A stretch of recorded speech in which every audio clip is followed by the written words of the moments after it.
Good evening and welcome to Jack Dodsons Racing Insider News with Scott Allen, the birthday boy, 50 years old today. He's been waiting all day to say that. and Juicy Joe Staples over there on the end. Which is sad to say is Joe's last show with us. You have to sneak up every now and then. Yeah. Come up and stay in touch. You know, you don't go down there and get. I'm only an hour and a half away. Yeah, don't go down there and get snooty and act like you don't know nobody. We ain't gonna play that game with you. I'll call down there and tell everybody what you really are. But hope everybody had a Merry Christmas and a Happy New Year. Mine was pretty decent. Was yours pretty decent? It was good. We had a bunch of people over at the house. My wife likes to cook it drives us all crazy, but we all enjoy it. But it's fun. We had a bunch of people over for Christmas. Yeah, I had somebody over for Christmas too. Yeah. And he had a good time too. Yeah, it was pretty decent. He behaved himself over there. Yeah. If he didn't, my wife would have straightened it out because she was letting him. You know, she was giving him all kinds of insight while he was there. Oh yeah. Yeah. She telling any stories on him? Oh, some real good stories. And we're not going to tell them today either. But anyway, we have a great show coming tonight. This is going to be a big deal tonight. We got Winston Kelly from the Nascar Hall of Fame and MRN Radio, and we've got H.A. Humpy Wheeler going to come on the show tonight, and he does children's charities now, but he's going to come on tonight and give us his input on the. I mean, if you don't know who Humpy Wheeler is, you've been under a rocker. You're really not a true NASCAR fan. That's right. He's going to come on and tell us a little bit about the what his thoughts are for the Hall of Fame and the people going in the Hall of Fame. And I got a couple other questions I think I want to ask him too. That's not pertaining to the Hall of Fame. Just a couple other little things that's going up. This medallion thing where they're talking about the new thing for NASCAR. Are you talking about like the franchise? The franchising thing, but it's called medallions. Your charter is called a medallion, and they're going to grandfather in some teams, and then there's going to be some teams that are going to have to. I mean, they got to leave room for somebody to come up and try to make a race. It's supposed to be 35 charters that'll leave 5 spots, and they're going to take 3 more cars away from the starting lineup this year. Supposedly, that's not been announced. I heard the 40 car count. So that's supposedly, and then you're going to have the medallion. But then now the argument is who's getting the medallions. And if you break it down the way they said initially they were going to break it down, Michael Waltrip Racing gets 2. Yep. Well, what are they going to do with 2 if they're not racing? So does NASCAR say, all right, because you're already out, you're not getting yours, or we're going to give you 2. And then he becomes a very rich man very fast. Again. Well, you know the guy, I can't remember his name, that has a small percentage in BK Racing. He's trying to sell his percentage because he feels like this is the time to cash in. Anthony Marlowe. Yeah, he wants out. He wants to say. Of course, we heard first rumors of that at Richmond last year that he was thinking about selling it. And it was like 9% or 12%. It's fairly small, but it's I don't know what kind of money it is, but still, probably the I don't know how they're going to break it down. It's going to be interesting. A lot of people said that if you do that, and I was listening to it coming down the road. When I say a lot of people said it, I was listening to it coming down the road, and everybody was arguing about it. How are you going to determine who the 35 to get the medallions when you get down to a certain level? You know who's going to get, and then some teams are not going to get a medallion, and then they're going to have to get in the race. But if you have a medallion, you're automatically in the race. So you're really only qualifying 5 spots, for getting in the race. To get in the race, yeah. The only thing in one hand, I think maybe just the top 35, just cut and dry. But then you have like people like the Wood brothers. They've participated and been around a long time. They deserve a stake. But then again, somewhere you got to draw a line somewhere. Well, and this is the thing was discussed. And then how do you get in? Is there some way you bump yourself in, or do you have to I think from what I understand, the first 35 in, and then you have to, when a team goes out, that's when another team can get a charter. Yeah, their team's not going to go out. No, I'm not. Because they're going to sell. Yeah, they got. I'm just saying. why Sell it wouldn't? or sublease it or something like that. Yeah, There's you going to can- be something that's. And Gonna that's kind of what they've But that's done. what they're wanting to do. They say that it gives the team value. Yeah. Okay, what NASCAR is saying is we want our race teams to have some value. Right. Okay, well that's giving them value. Well, it ain't NASCAR saying that. That's Well- the teams that are saying that. Well, They I mean- and I understand. Well, they said it too. I mean, Steve O'Donnell was on the morning drive yesterday morning or this morning. I don't remember. Both mornings I was on the road, but he was making the comment that I mean, the teams want some value, and it helps NASCAR for these teams to have value. Yes. So I mean, they're pushing right along with it, but there's still there's some bumpy roads that they've got to get over, and I don't know what the situation is. Got some news yesterday that Dave Adams sent me a text message. He is now the truck chief for the new Thor Sport Racing. Is it 5? Is it 5? I forget what the number was. Anyway, Kevin Bellecourt is the crew chief. That's Braun Racing, right? No, he's going. This is Thor Sport. They They have moved to Ohio, wherever it's at. Kevin's moved and Dave's moved up there. Kevin's going to be the crew chief. Dave's going to be the truck chief on Ben Rhodes' car. So Ben Rhodes came from Junior Motorsports. yeah, he came with them. So I mean, it's all connected. They all know each other. So he told me yesterday that he had finally accepted the position. So I'm surprised that Junior Motorsports. Well, I guess they couldn't find any funding one, but he brings funding. But I guess it must not be enough. yeah, that's what I'm hearing too. It doesn't give you the full And amount. I think they have some cars that are filled anyway, so far as Junior Motorsports. Yeah. The NASCAR world had a couple deaths in the last couple weeks. Scott Zipadelli's stepdaughter, Tori Costa, passed away. She had cancer. Want to send our condolences and best wishes out to Scott.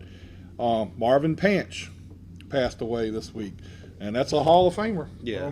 So that's just glad that And I think you used to still see him at the racetrack a lot. Oh yeah, he was still coming to the racetrack. He was there a couple times this year. Yeah, I thought I'd seen him. I'd never talked to him, but I'd seen him. Yeah. I mean, it's hard to me. He was a big guy.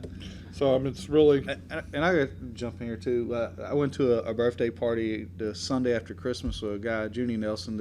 If you've been in the local racing, Junie's been around forever. He's 90 years old. He looks just like he did 25 years ago when I first started helping him. He had both knees replaced, and I'll tell you a quick little funny story. It was pretty funny. He was telling me that everybody was asking him what his secret was, and he said he doesn't hang around people his own age. Well, it wasn't 2 minutes later, this older guy come over, and he was still younger than Junie, and starts telling me how his back's bothering him, his leg, and this is aching. And Junie says, "See what I told you about older people?" And here he is, 90. I mean, he's like a kid at heart. all right. Well, here's our first guest, Winston Kelly. 4, 5, 7. Hello and good afternoon. Is this Mr. Kelly? Yeah, this is Winston. How you doing? Hey, Winston, how you doing? This is Jack Dodson from Jack Dodsons Racing Insider News with Scott Allen and Joe Staples here tonight. And what we wanted to get you on is give us a lowdown on the festivities getting ready to happen at the Hall of Fame. Well, the biggest thing is our induction ceremony, which is Friday, January the 22nd, just a couple of weeks away. And we're going to be inducting 5 of the legends into the sport. We'll have a big dinner that night that we'll also do a jacket presentation, present the Squire Hall Award to Steve Burns' widow and his son. And then, like I said, we're going to have the induction ceremony on Friday night. We'll be inducting Curtis Turner, Bruton Smith, Bobby Isaac, Jerry Cook, and Terry Labonte. So it's a big night, and then we've got our fan day the very next day, open to the public. We'll have a lot of the drivers there doing autograph sessions and Q&A sessions. So just a big weekend for us. Yeah, it really is. And, of course, Scott and I are going to be down there for the Hall of Fame induction. I'm kin to Margaret. I know you know Margaret Turner Wright. And, Yes, sir. I'm kin to her, and we're going down. We were invited down. So we're going to be down there for the induction ceremony. So we can't wait. It's going to be a big deal. Give us a little insight on your part on the guys that you know. I know you've been around racing for a long time. Give us a little insight on these guys that you know, and give us a little background on them. I mean, a lot of people don't know some of these people. Well, I never really got to watch Curtis Turner. I first started going to races in 1964. Of course, his last win was in 1965, so I didn't get to see him that much. But what a lot of folks don't know is that he won over 30, I believe it was 38, if memory serves me correct, in the NASCAR convertible division, in addition to the 17 wins that he had in what is now the NASCAR Sprint Cup Series.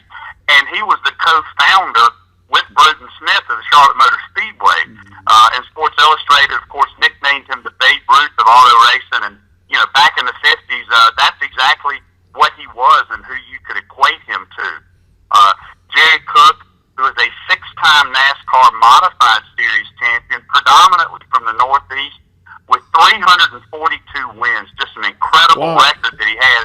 And then Jerry went on after he left driving, and he formed what is now, as a part of the NASCAR organization, the Whelen Modified Tour, when it went from being more of a regional series in the Northeast to more of a touring division. So he was involved in that. Of course, Bobby Isaac, the 1970 NASCAR Sprint Cup Series champion, still holds the record for the most poles in any one season to this day. 19 poles in one season.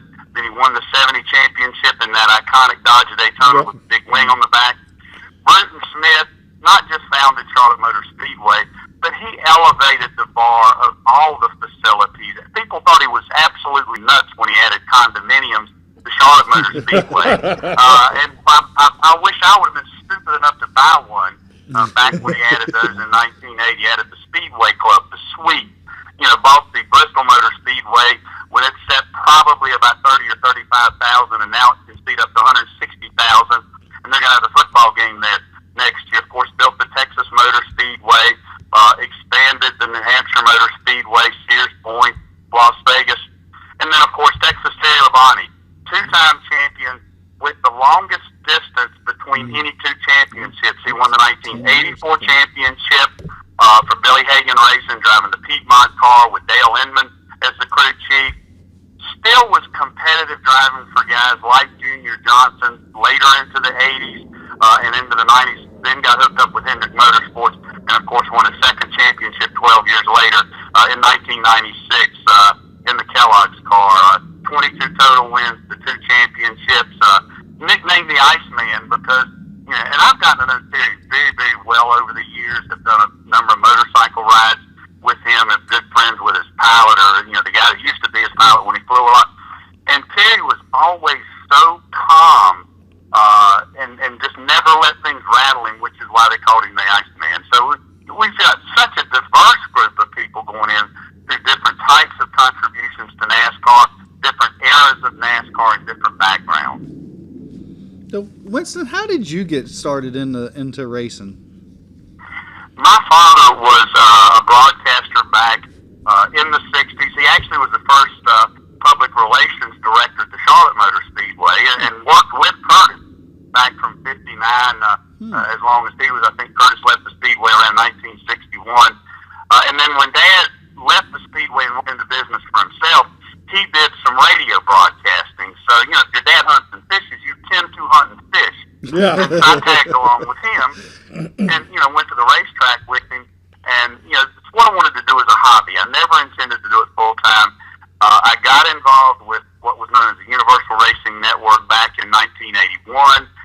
That led to getting to do public address announcing at places first North Wilkesboro, then Bristol, then Darlington, and places like that. And then got involved with the Motor Racing Network in 1987 and have been one of their broadcasters for the past 28 years now, I guess, and had a full-time job at what was Duke Power Company, then now Duke Energy. And when the executive director position came up in 2006, I was encouraged to apply. I'm not guaranteed the job because I had everybody that they interviewed had business background and business acumen and different perspectives. Yeah. But the thing that I was told while I was so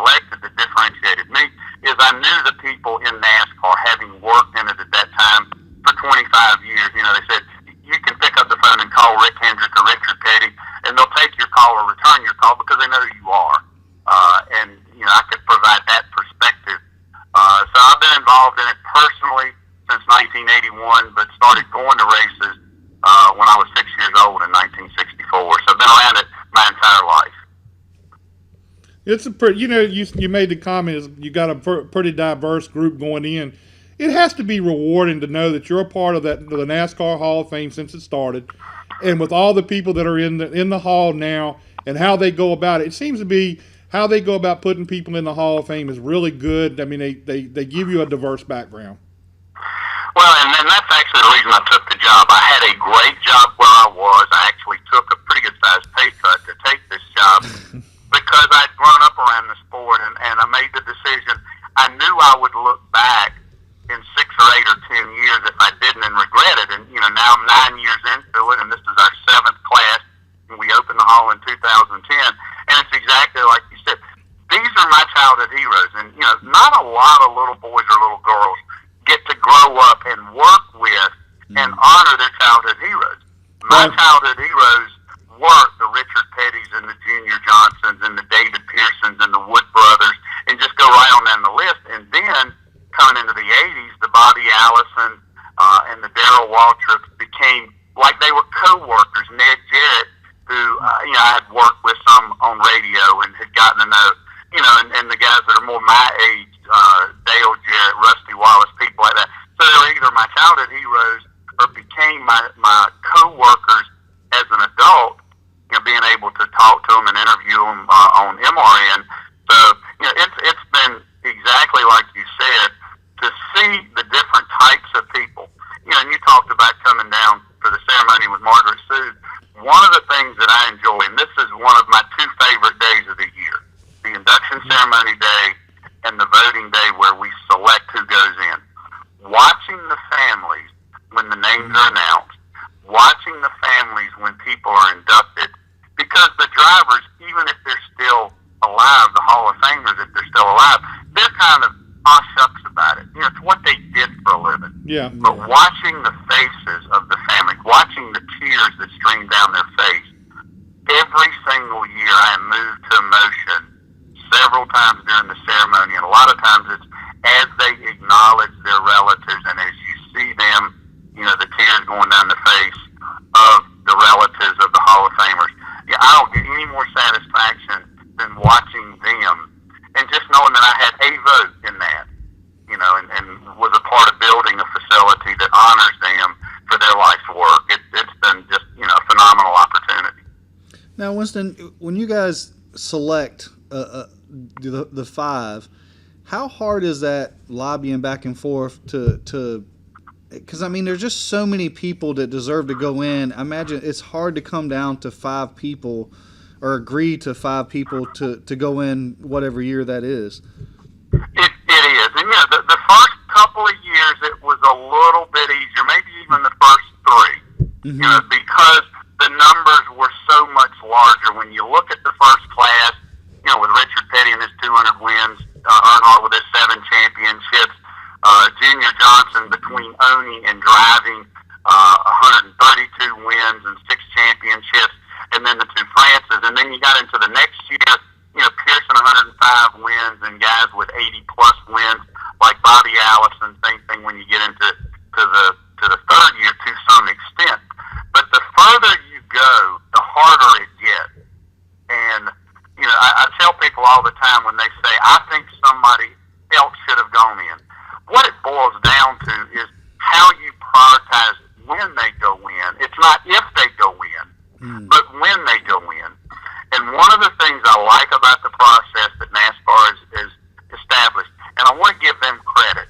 I can't take credit for this process. I wish I could, but I think it's absolutely the best in sports to have a nominating committee of 22 people who have been around the sport for a minimum of 30, 35 plus years to debate who is nominated just to start with. And that's a very intense debate that goes on in February. And then we prioritize it differently. But we all know that everybody that's on the list to be considered is certainly warranted. Then we 5 people who also have generally 30-plus years. You got a few media people that don't have quite as much experience, but you got retired drivers, retired car owners, retired mechanics. You got people that have been in the sport for 30, 40, 50 years. And there's just a very passionate debate. And if you listen to any of the radio shows or people that call into your show after the vote, it's the same debate. It is absolutely no different than what you hear maybe on a Sirius XM. The difference is, in that room, people are very respectful. People don't say, well, so-and-so shouldn't go in. They say, here are the 3 or 4 or 5 that I think should go in, and not arguing against the others. And very few times have people gotten all 5 on their ballot. You know, I think I did a couple of times earlier on, but you'll generally have people in the room that'll have 2 to 4 at the most, but generally will average 2 or 3 on their ballot because people have diverse perspectives. And the other thing I like about it, and how I think people have processed it, is they do different eras. Yeah. Some folks say it should be done chronologically.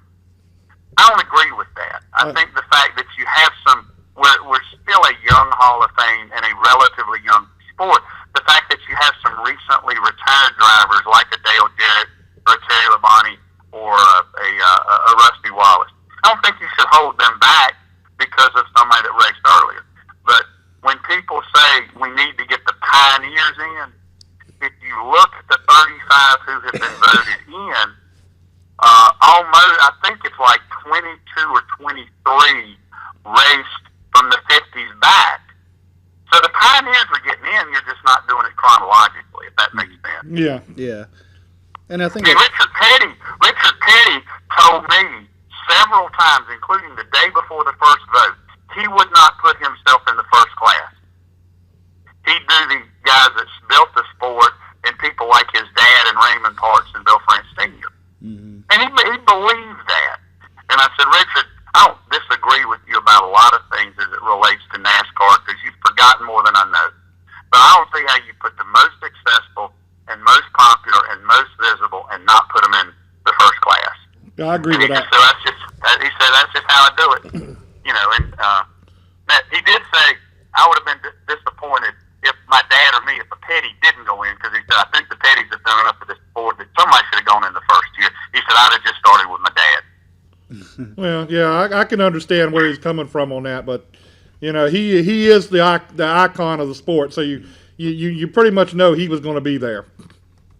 Yeah, and I agree, but you know, I use him as an example of somebody very credible that would do it chronologically. And there's not a right or a wrong way. There's not a criteria that if you win X number of races or X number of championships or whatever, it's what you've done in the sport, but also what you've done for the sport. Right. And I think that's where, if you take Curtis, for the people that don't know him and they just look at the Sprint Cup numbers and they say 17 wins, no championship. So what's the big deal? You got to do your homework and you got to understand what he did for the sport. He was the guy that they came to see. He was that Babe Ruth guy in the 50s.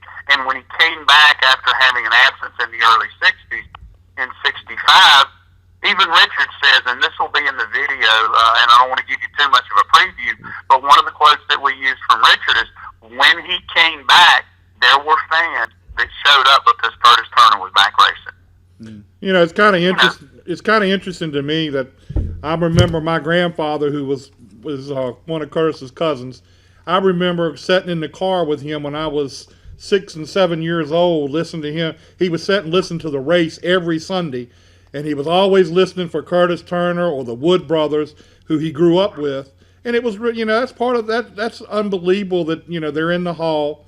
And my son is in the sport, and he's worked with the Wood brothers, and he was with Jeff Gordon this year. So he's worked with some of the legends of the sport. It's really humbling to me to see that happen. Yeah, you know, the first time Glenn Wood, the original founder and owner of Wood Brothers Racing, the first time he went to Daytona Beach for a race, he went to watch Curtis Turner race. That was his hero. That was who Glenn Wood wanted to be like. Then he went into driving, was very successful at places like Bowman Gray, and decided he was going to be a car owner. So for him to then field a car for Curtis Turner, who he went to see race, I believe the first time he went to Daytona was 1956, if memory serves me correct. It may have been a little bit of, no, take that back. Well, it was before the big track was there. So whether it was 53, 4, or 5, it was in that time frame. But Glenn has told me personally, and Eddie and Lynn, his sons, have reiterated, his hero was Curtis Turner, and that's why he drove to Daytona and has been going every year since. And then for him to field a winning car for Curtis Turner. And the Wood brothers, of the 35 that have gone in, I think there's 15 of them that have a direct correlation, drove for or worked directly with the Wood brothers. And Curtis, of course, is one of them. So they were as proud as anybody that Curtis was selected this year. Well, I tell you, it's really going to be a big deal for Scott and I to be down there. I can't wait. I've never been to the Hall of Fame, and I can't wait to get down there and get to see it. We're going to try to get in a little early so we can see the place. But I can't wait to be there, and it's really going to be a big deal for us to see Curtis Turner go in the Hall of Fame. Well, we're excited about it, and excited that you guys are going to be able to be there. And it's going to be a big weekend for us. The induction ceremony is our biggest event of the year. It's, like I said, one of my two favorite days of the year. If I had to single out one, just watching the families, watching you guys will be able to come in and get a preview of the exhibit that will feature Curtis. Last year with Fred Lorenzen, who had not been in great health, and his kids had never seen him race. They were born after he quit racing. Oh. And to get to see Chris and Amanda and their families come in, and the fans that were there give Fred Lorenzen a standing ovation when they brought him in, watching them come to the family come to tears, because they knew their dad was a big deal. They just didn't know he was that big a deal, and he hadn't raced since 1971. Dang. So people remember, they remember Curtis Turner and the people that built this sport. So we're really looking forward to it, and glad you guys are going to be down there, and hope you enjoy it just as much as we do. Well, we're looking forward to it. I know I am. I'm sure Scott is, and we're excited to be a part of it, and we appreciate you spending a little time with us tonight just to give us an update on things. And we thank you a lot, and hopefully we'll get to see you while we're down there. Yeah. We'll look forward to it. Just tell everybody to go to NASCARHall.com if they want to go. Tickets are going pretty fast. We do have some left, so tell them to come see us that weekend. I will do that. Thank you very much for your time tonight. My pleasure. You guys have a great evening. All right, appreciate it. Thank you. I mean, Winston Kelly would be in the Hall of Fame at some point. Oh yeah, he's going to go in under that. What is it, Squire Hall? That's for the announcers and stuff like that. He's going to go in under that. I mean, it's a matter of time. Yeah, I mean, and that's pretty cool. And I think it's really cool. And of course, we won't see it because it's going to be done earlier that day. I'm sure they'll bring it up while we're in there. But I'm saying the Steve Burns becoming the. Yeah, because did he say that's the next day? No, that's the first. That's during the meal. They're going to do that during the meal. Okay. And his wife. That you didn't want to pay for. You didn't want to take me to. Yeah. Cheap. What did he say? Burger King, wasn't it? He said Burger King. Oh, I'm sorry. I'm sorry, Jeff. I didn't say nothing He about said Chick-fil-A, right? But and I mean, I would love to go to the meal. I would love to be there for that. But you don't think the chicken sandwich is worth $175? No. But I hope I didn't think about it. When we get to go early enough, we'll be able to see all the new stuff going. And I don't know what your schedule's going to be like, but I would kind of like to hang around some on Saturday, and be a part of that on Saturday when they bring the drivers in, they bring everybody in. I think that we'll would have really to talk to Winston. Maybe they can give us a press pass for Saturday. And I think that would really be cool to be a part of that and see, because Or maybe I've never call been the- there before. Maybe call the lady back at the Yeah. hall and see if they can get us a press pass for Saturday. Yeah, most definitely. I ought to do that. I'll allow you to stay. Well, the only bad part about it is You're gonna have to buy him breakfast. No, now, too. he's going to drive this time. I'm not getting I still got one window left. I don't want to lose that one. yeah, I'm not, I don't want to go down there and get my car broken into. So that'll be interesting. I can't wait. I mean, and for us to be a part of it with. Yeah, that is huge. Call from 7 0 Anyway, 4 9 Wheeler. 4 8 9 3. Good afternoon, and how you doing, Mr. Wheeler? How are you, sir? I'm doing wonderful. Thank you for spending some time with us tonight. This is Jack Dodson from Jack Dodsons Racing Insider News. I got Scott Allen and Joe Staples with me, and we are. How you guys doing? We're doing great. Good. I wanted to get with you and have you on the show because of all the people involved in this sport. You probably have more insight on the 5 people getting ready to go into the Hall of Fame than anybody. And I was just wanting to hear some of your remarks about the people that's going into the Hall of Fame. Okay. Glad to take you as inside as I can get you. Okay. and if you don't mind, I'm one of Curtis Turner's cousins, and we're going to be down there for the induction ceremony. Go ahead and start with him. I know you had some kind of dealings with him somewhere along the line. Who is that? Curtis Turner. Oh Lord, yeah. I kind of grew up with him. He was when the modifieds were the big cars. Before we look at Grand National racing now and say that's the big thing today, it was the modifieds during the time Turner was running from 48 on into the 60s. Mm-hmm. And these were 37, 39 Ford coupes and sedans, and they had overhead valve engines in them. They got rid of the flatheads, and they put these monstrously horse-powered big engines in them, and there were a few people that could handle that kind of horsepower in those days.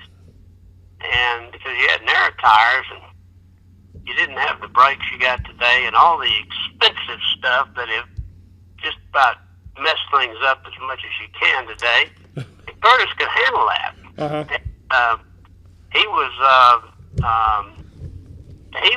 Had he not been involved in the shakeout at Charlotte when he tried to get the Teamsters into the Speedway NASCAR business in order to get enough money to get Charlotte Motor Speedway back, but not try to do that, plus some other things that he was involved with,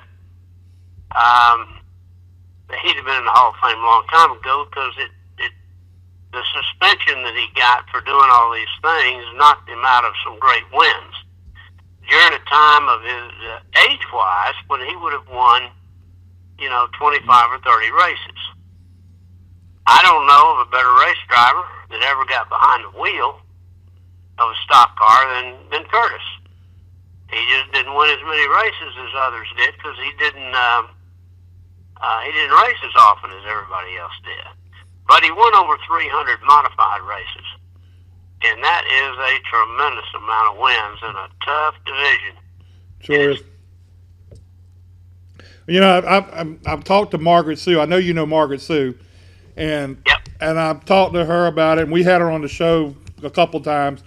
He was into a lot of things that we didn't even know about. Yeah. And then for him, I at first I really didn't know anything about him being a part of the Charlotte Motor Speedway.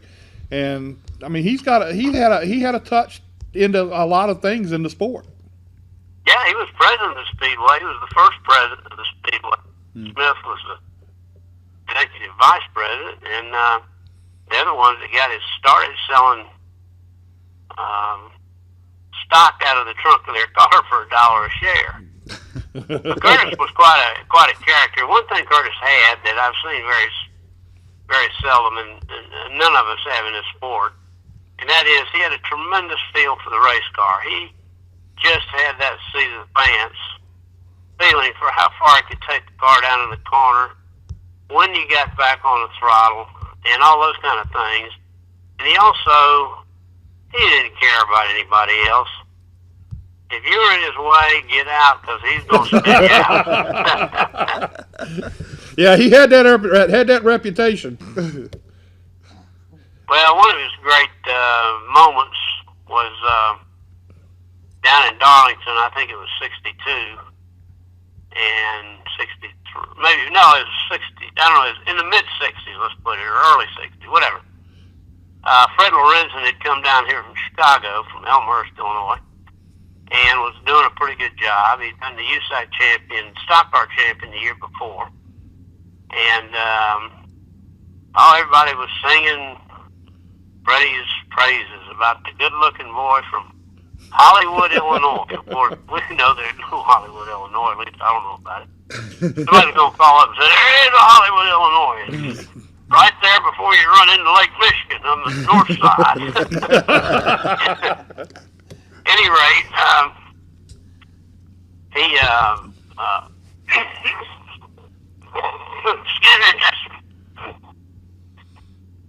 excuse me, allergies to contend with tonight, so bear with me. Anyway, poor old Curtis.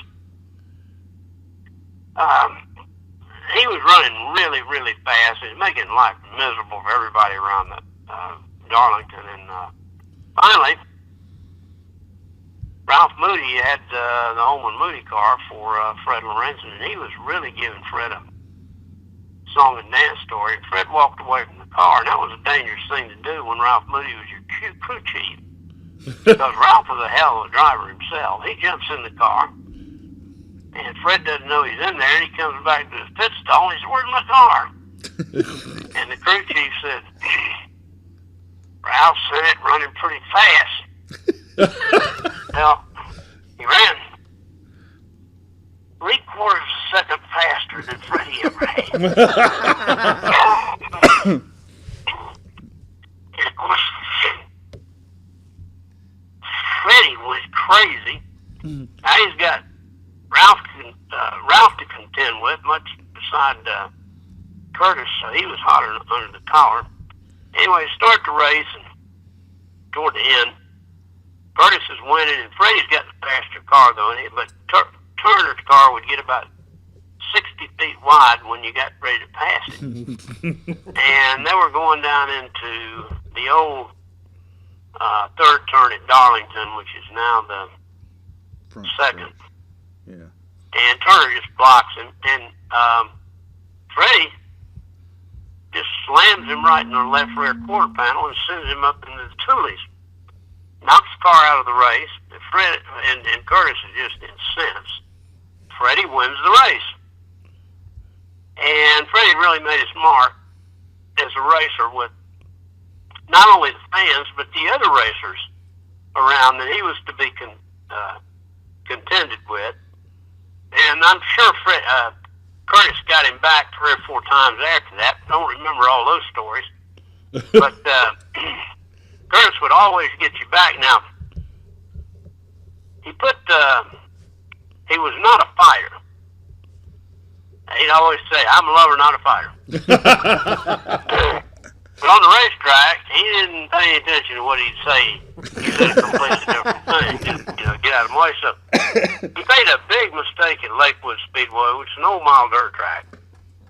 And he put Tiny Lund, all 6'6", 275 pounds, of Tiny up into the guardrail and tore his car all to pieces. So he wins the race, and Tiny waited till the winter circle was over and grabbed Curtis, who's fairly big himself, but, Tiny was a giant. He picks Curtis up and takes him down to the lake and tries to drown him. And every time he dipped his head in the water, he'd say, are you going to pay me back? Curtis would say, no. And he'd stick it under further. And finally he got him right down in the mud. And Curtis agreed to pay him back. Of course, Tiny at that point didn't. He said, well, you're saying that now, but you're not by Lakewood. And he told his crew chief, go get that car and bring it out and put it in my trailer. And he looked at Curtis, and Curtis is just about, to a certain degree, before you really are drowned. And that's where Curtis was. And he looked up at him out of his purple eyes, and he says, get in the car. And he did.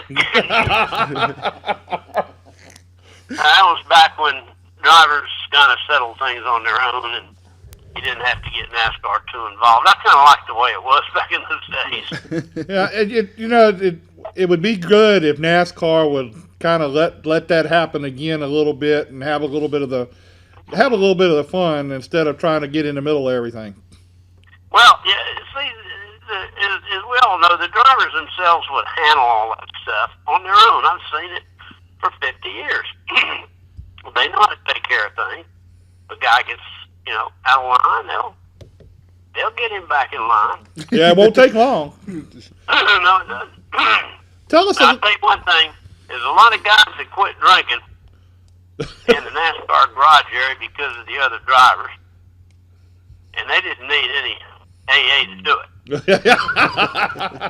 They just knew not to get around the racetrack. And that was a smart move. They didn't want to have to put up with their fellow drivers. Well, give us a little insight on Bobby Isaac. I know you had some dealings with Bobby Isaac too. Well, Bobby was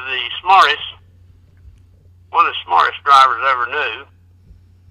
But when Bobby first came into racing, he could not read or write. And that shocks a lot of people because they say, well, I thought he was brought up around a sawmill. Well, it might have been a sawmill, but sawmills are great places. I love them because I love wood. But sometimes, they're not the most educational, beneficial places in the world. Nobody says at 1 o'clock we got to stop for History 101. And say, shove that other piece of 20-foot oak in here. We're going to cut it up into 2 by 12 slabs. And so Bobby was, a lot of people didn't realize he couldn't read or write. And the way he found out about it, he was driving for a guy named Frank Hefner. Frank was a great flathead Ford builder. He taught most of us how to build flathead Fords, and including Ralph Moody. Ralph Earnhardt. And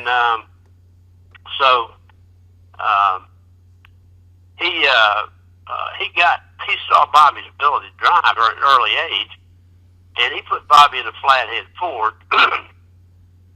Every Friday night there was a race down in a place called Cowpen, South Carolina. Yep. It's between Spartanburg and Gaffney, a rough, tough place.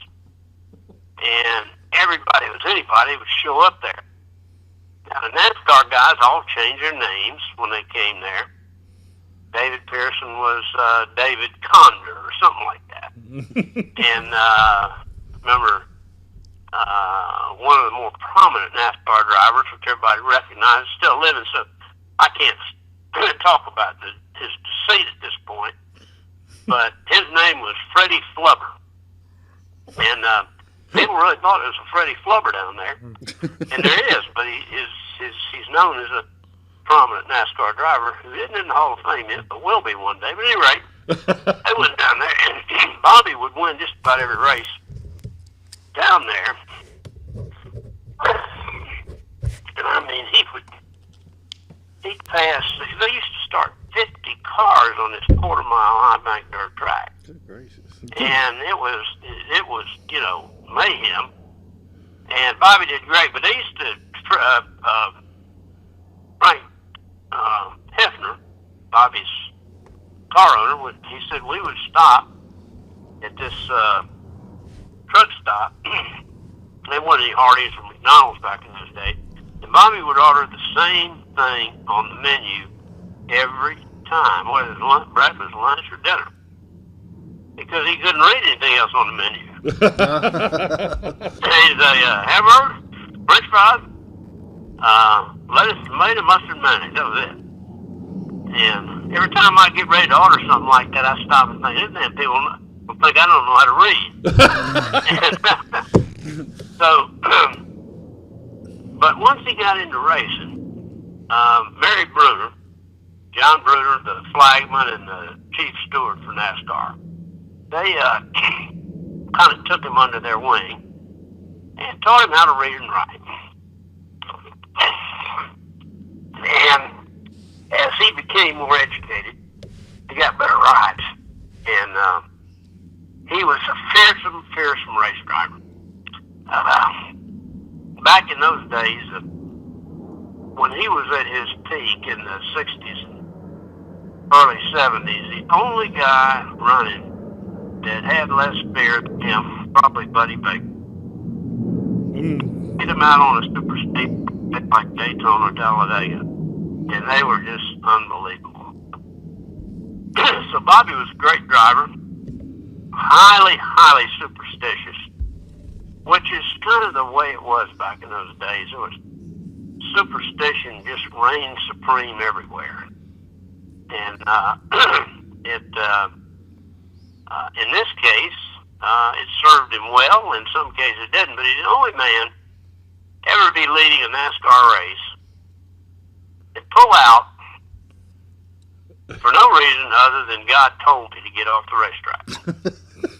And that happened to him on the back stretch at Talladega, leading the race. Pulls off the track. NASCAR steward comes up and he says, Mr. Isaac, why are you out? He said, God told me to get out. That's what he said. Got in his car, drove all the way back to Catawba, North Carolina, just north of Charlotte toward Hickory and Newton. And that was it. I talked to him the next day. I said, what in the world got into you? He says, well, let me tell you something further. It not only got into me yesterday, but it got into me today. I am retiring from racing. I'm not going to race anymore. I couldn't believe that. But he did. And he later on died of carbon monoxide poisoning. I don't care what they say cause of death was, but he did come back to run some short tracks and ran a sportsman division at Hickory. It was a real hot day, and he drove the car, and the exhaust manifold came loose on it. And he had to heat that exhaust for about 28 minutes. Ooh. And it did him in. He died at the hospital up there. Wow. I didn't even know that. That. Well, Humpy, tell us, in this day and time, tell us what you're thinking about this new system that NASCAR is putting into effect with the franchising of the teams and stuff. Tell us what your feelings are on that. Well, I think I don't think the franchise deal will ever happen, because in order to do that, NASCAR would have to give each team a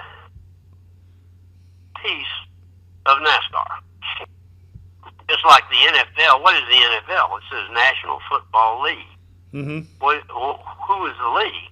The league is not the drivers or players. The league is the team owners. Mm-hmm. And NASCAR would suddenly become a league of team owners. And be Jack Roush and Rick Hendrick and Joe Gibbs, Richard Childress, people like that. Not the drivers.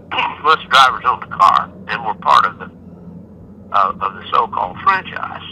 I think racing is just a little bit different, because we seem to be doing pretty good right now the way the system is, except for the fact that we, and I'm talking about all of us, have let the expenses just get completely out of hand. That's what everybody needs to be attacking right now, is the expenses, and get away from the high cost of racing, so we could get some young guys from some of these short tracks that don't have any money, but are great race drivers, back behind the wheel of cars. Not only at NASCAR races, but also with Indy cars. Yeah. It's very important that racing have a good stock car circuit as well as Indy car circuit. Mm. And that's only going to come about when the money gets better spread out.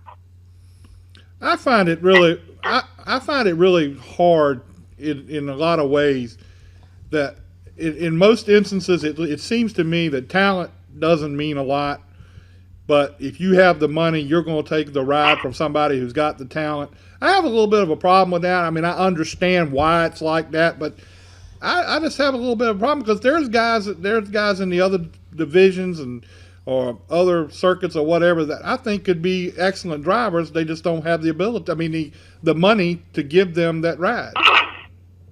Well, I think you're entirely right because I go to a lot of these short tracks and different things. I see drivers all over the country, and I see some really outstanding talent that can't get in the NASCAR, even the Truck Series, because they don't have the money. I approached a friend of mine who's a big-time car owner, and I said, look, this kid is really great. He's won 30 feature races this year. He's run over 300 in his career. You need to get him running for you, man. And he says, I know who you're talking about. Bring him on, but he needs to bring $6 million with him. God. I said, cut for a cup ride? He said, no, I'm talking about a Infinity ride, the second series. And I thought to myself then, oh my gosh, where are we going with this thing? Because you need to be your best drivers up there. Yeah, I agree. The way the system is, there's a lot of rich kids going to end up there driving.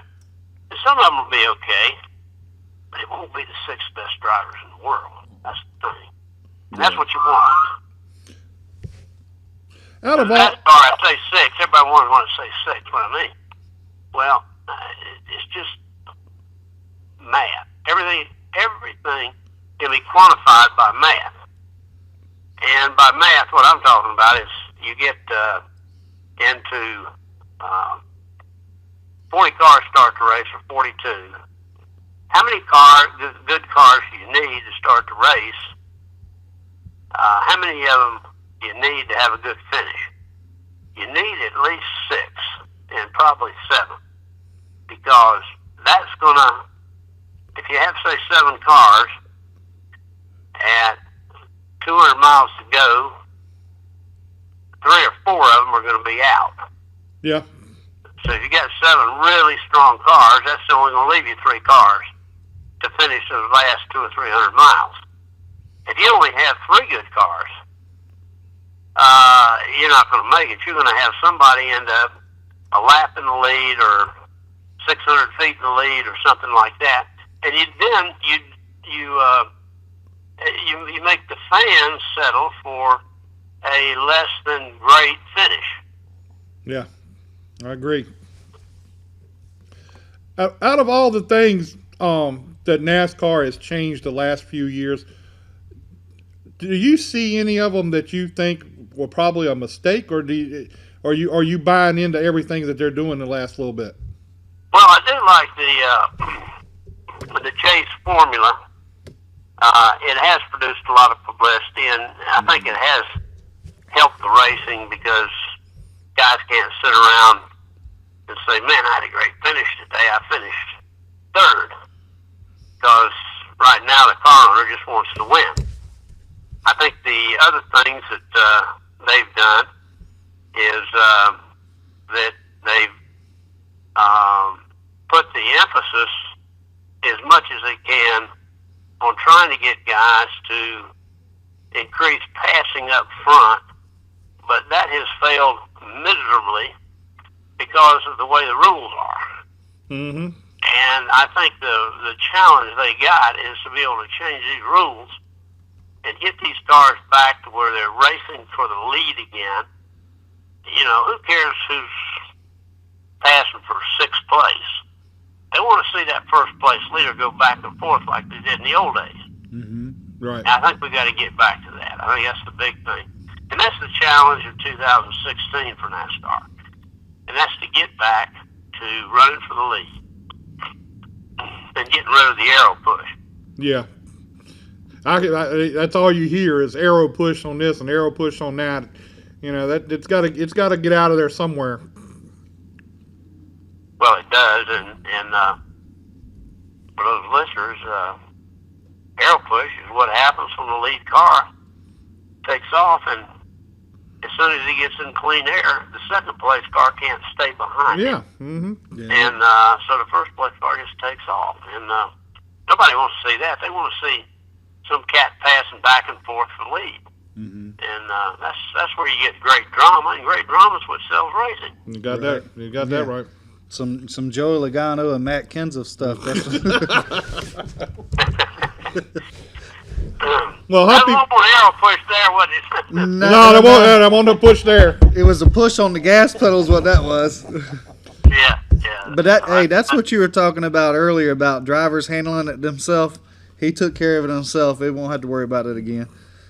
No, that would have been very interesting to see how that would have been handled, for instance, back here about 30 years ago. Yeah. And the NASCAR never gotten involved in it. They would have been a couple days of publicity in the papers about it, and Matt Kenseth probably never be seen again. He's floating out there in the Mississippi somewhere. Matter of fact, he's the one that caused the flood. Yeah. We Well, were playing with the dike, and his casket just popped out of it. No, they wouldn't have done it that bad, but they'd have had a little sit down with him, oh yeah. and it would have been all over then. That just until somebody did that back to him, and then he'd say, "Okay, we're even now. We can forget that meeting we had." Go on about it. But I remember David Pearson. A lot of people thought David was kind of meek and mild at the time. And Tim Richmond, God bless his soul, Tim goes up to him after the Daytona race, a firecracker. And at that time, David was probably 51 or 2, definitely on the long side of his career. And they'd gotten into it out on the track a couple times. And Tim walked up to David and stuck his nose up against David's nose and said, "You're nothing but a damn old man." Well, I think Tim woke up about 20 minutes later. And it wasn't his motorhome. It was in the track hospital getting to see if he had a concussion or not. And I could have told him, of course he had a concussion. Just let him go. You got to race tomorrow. And which is, I think, exactly what happened. But that's the kind of way they settled things back in those days. Yeah, that was the way a lot of things were settled in those days. Yeah. Well, Mr. Humpy, we really appreciate you being with us tonight. We appreciate you taking time out of your day to talk with us. And hopefully we can get you back on here again real soon. Are you going to be at the Hall of Fame this weekend? I'll be there. Yeah, next week I'll be there, and I'll see you there, and I look forward to it. Okay, man. Well, I can't wait. I want to come down and talk to you a little bit. All right, sir. Be glad to see you. All right, man. Talk to you later. All right. Appreciate it. Well, guy, he is never shy about an opinion. Oh no, and he will say what he feels about NASCAR. Of course, he's in a position where he can do it now. I mean, Yeah, but you know what? I don't think it ever even stopped him before. I forget I forget there was something they were talking about Humpy and years ago when they were going to have a shark or something in the infield about entertaining before the race started. And he said, and one of the guys in the meeting says, "Well, if we do that, we're going to have PETA is going to show up there." He said, if they don't show up, you better call them and have them here. They better be here. I want them here. Not that, hey, that's a bad thing. You better have them here. That's publicity. He is something else. I mean, just think of the things that he's done in this sport to bring He's this elevated it, for sure. He is, and I think he is very deserving. Oh, absolutely. Absolutely. At some point, he needs to be. He will be in the Hall of Fame. In the Hall of Fame, and one of the things that Winston said earlier about they try to go from the different time frames and bring people in, and I agree with that in to a degree, but I think some of these people are getting to that age where if we don't get them in, they're not going to be here to enjoy it. Just like Curtis. I mean, of course, that was a long time ago, and there was like Terry Cook. There was no Hall of Fame back then. There was no Hall of Fame, but the one that sticks in my mind right now, out of nowhere, is Buddy Baker. Yeah. I mean, to me, I thought he should be going to the Hall. I mean, but I can understand, and you got people like Al Pierce in there nominating people for the Hall of Fame or voting on people for the Hall of Fame, But he was also the one who told us Curtis Turner would never go in the Hall of Fame. I remember that. Because when that other thing we used to do, he and I got into a discussion about Curtis Turner, and he said Curtis Turner will never go in the Hall of Fame because NASCAR's not going to let him go in the Hall of Fame. Oh, because I do remember that now. Yeah, because of the union thing. Yeah. Union thing.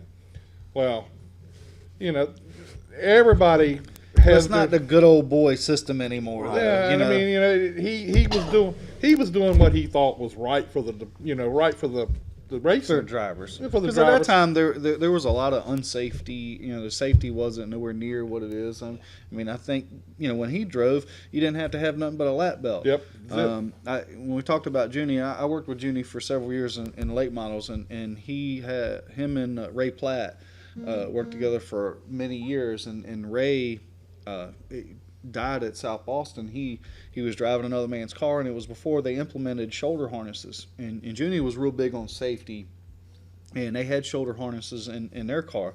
Well, they tore their car up, so Ray Platt went and drove for somebody else and only had lap belts on. Well, he hit the wall, and he went across the car into the passenger side, and it decapitated him at South Boston. At South Boston, yeah. So, I mean, it was either South Boston or Orange County, but I believe it was South I Boston. think it was South Boston. I think I remember hearing something about that. So, I mean, the safety side of it was horrible. Right. And it wasn't really no fault of anybody. It's just what you had at that time. Well, it's just Car safety wasn't that good. I just I like to see some of these folks that are still living. living. I think it's an honor to them to get to the Hall, and I think with them still living, I mean, and I think it's great that we've got two modified guys in there with Richie Evans and Jerry Cook going this year. Of course, they had Jack Ingram went in from the Xfinity or whatever you want to call it. I still would like to see Sam Ard. I would think he would get in. I like, Sam's in very bad health. Tommy Ellis. I think Tommy Ellis deserves it. I mean, there's so many people that deserves to get in. To get in, and there's only 5 can go in a year, and it's just starting so much later in the sport. I mean, the sport was 55 years old, or 50 years old before he decided to have a Hall of Fame. So it makes it very tough for all that. I mean, all the guys now will probably get in before they decease. I would assume like a Jeff Gordon or Jimmy Johnson, and because they're so relevant. Right. Jeff Gordon will get in the first time around, and I would imagine. Well, don't you? Inter rules, you got to be retired. We got to be out 4 years. Something 4 like years before you can be nominated. Mm-hmm. So I mean, he's got 4 years, but he's going in the booth, and it's like Winston says, what you did for the sport, other than what you did racing. Right. So I mean, he's going into that, and the things he's done for the sport too. He's legit. Did you hear the story about Jack Roush calling his stepdad? Yeah.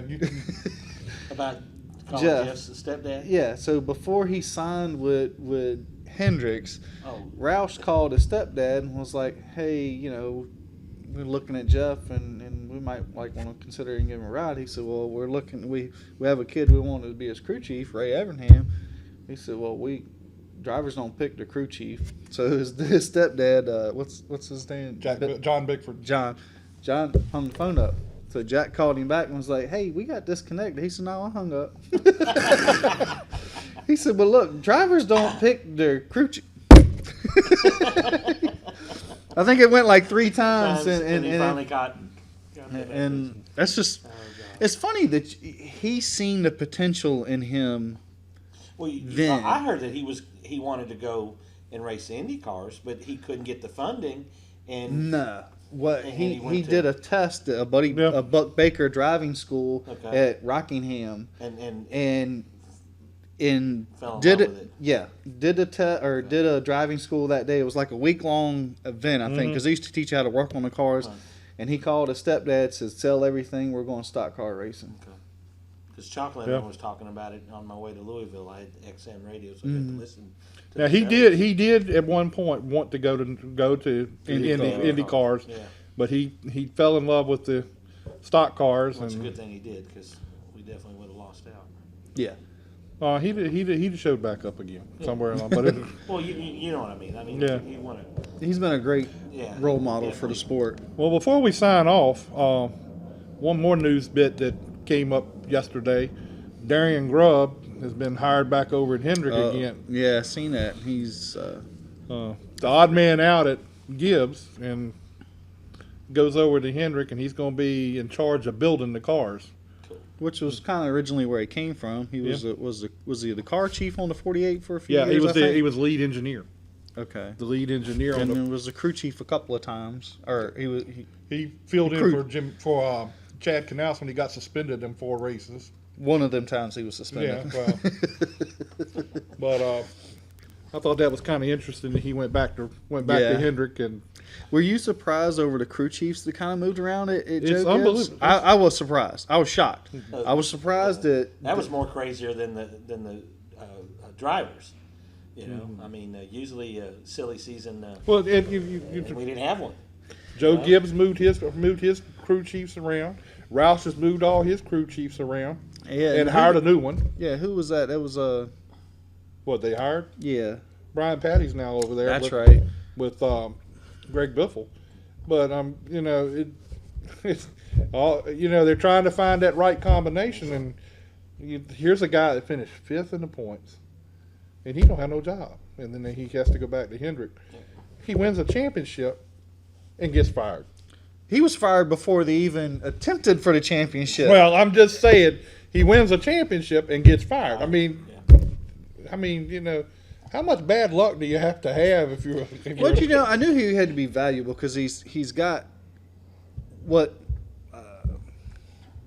those guys are doing over there. What Joe Gibbs is doing, he knows what they're doing, and then brings that information over to the Hendricks, and they just keep getting better and better. So him and Kenny Francis are going to be working together on building cars and stuff like that for the teams, and Jeff Andrews and all them upstairs in the development department are developing the cars. I mean, they have an all-star lineup going on over there right now. So, Yeah, absolutely. so that's unbelievable that they. But anyway, anything else we need to? Who we got next week? Camden Testament is going to be here next week. Is he going to be here in the He's house? going to be here in the house with his mom and dad. I'm sure will be here. Is Mama Testament going to fix us any food? I don't know, but She can cook. Hey, Oh yes, you can. hey, Miss Testament, I know you're watching because you said you were going to. We would like some food next week. Bring some. Mama Testament can cook. Bring some food with you next week. Matter of fact, if I get to the arena race Saturday, I'll hit you up there and tell you about it. But Yeah, I will not be there this weekend. I'm gonna try to be there. I'm not gonna say I'm gonna be there. wintergreen at maybe snow skiing or maybe just drinking. Well, I'm gonna be home, but I'm not sure what plans I've got made for me yet. If I don't have anything, I mean, I can't be Spit it out. I can't be but so out there every weekend. He was a different person when I was. Was at he? the Was he house. obedient? Oh yes, he was. Yes he.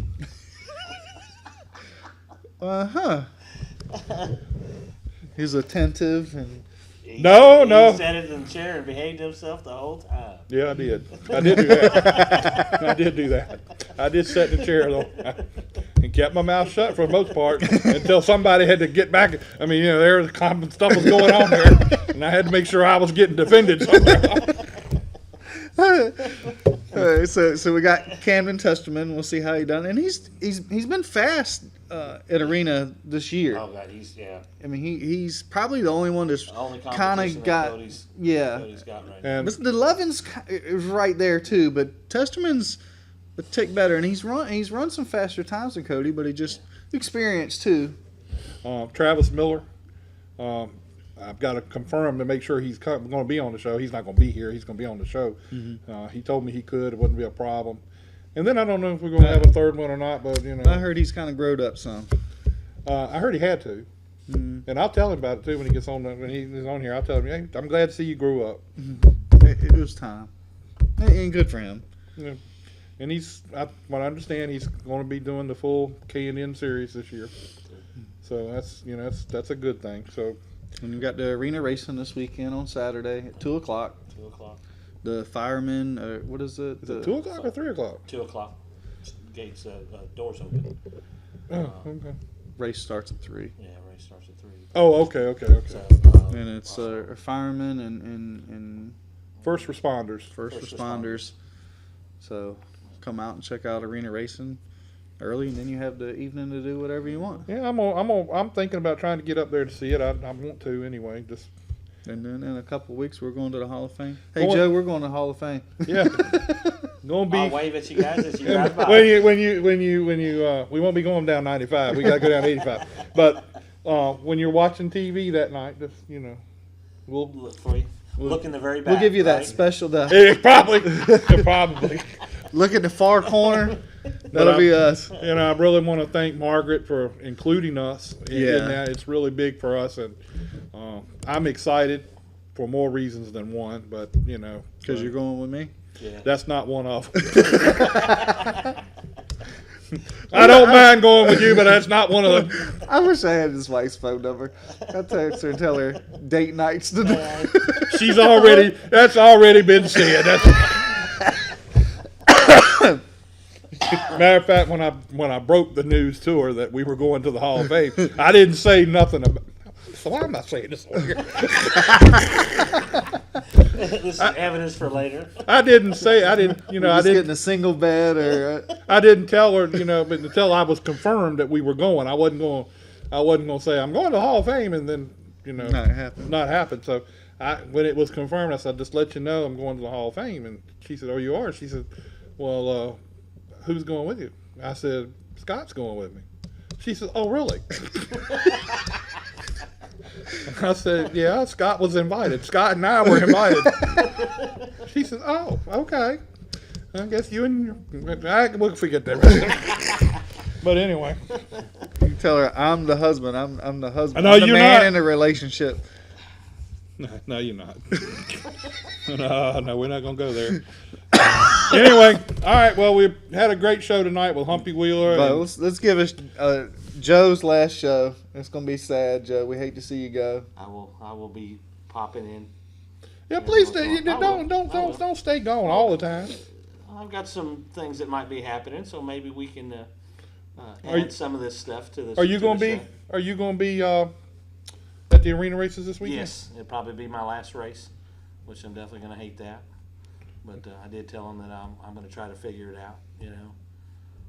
If I can make it some of the races, I'll still come because I know they definitely would love to see me stay. Mm-hmm. Yeah. But, the 2.5 hour drive, But I'm going to try to work it out.